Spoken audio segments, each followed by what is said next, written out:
Pahinga muna sa trabaho si Saturnino Fabros, ang MMDA enforcer na nagrereklamo ng pananakit sa kanya ng motoristang si Robert Blair Carabuena. Suspendido naman sa trabaho si Carabuena habang nagpapatuloy ang investigasyon. Nagbabalik si Steve Dailisan.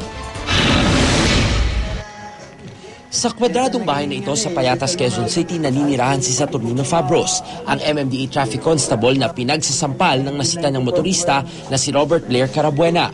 2010 pa nang mabiyudo si Saturnino matapos mamatay ang misis sa sakit na pneumonia, kaya mag-isa niyang itinataguyod ang 6 na anak na babae.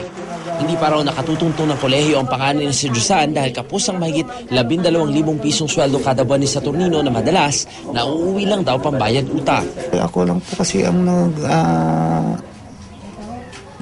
umano sa kanila, nagtataguyod. Hanggang ngayon, hindi pa rin daw matanggap ng mga anak ni Saturnino ang ginawa sa kanilang ama. Paulit-ulit daw kasi nilang naaalala ang ginawang pangahamak at pananakit ni Carabuena nung Sabado ng hapon sa may tandang Sora, Quezon City. Huwag ka na magtago,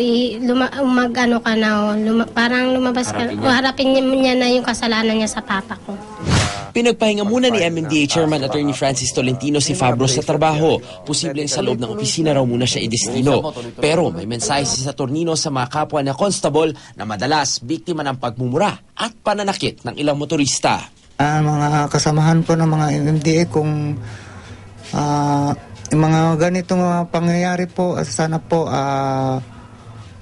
gawin nyo yung trabaho nyo, kung ano po yung trabaho na binigay sa atin, gawin natin. Muling sinikap ng GMA News na kunin ang panig ni Robert Blair Carabuena at kapatid nitong si Benjamin, pero kapwa nila di sinasagot ang aming mga tawag at text. Pinoproseso na ng LTO ang kanselasyon ng kanilang lisensya. Sa isang pahayag, sinabi naman ng Philip Morris Fortune Tobacco Corporation kung saan recruitment supervisor si Carabuena na sinuspindi na nila sa trabaho si Carabuena habang nagpapatuloy ang investigasyon. Hindi raw nila kinukonsinte ang maling asal ng sinuman sa kanilang empleyado. Steve Dailisan, GMA News.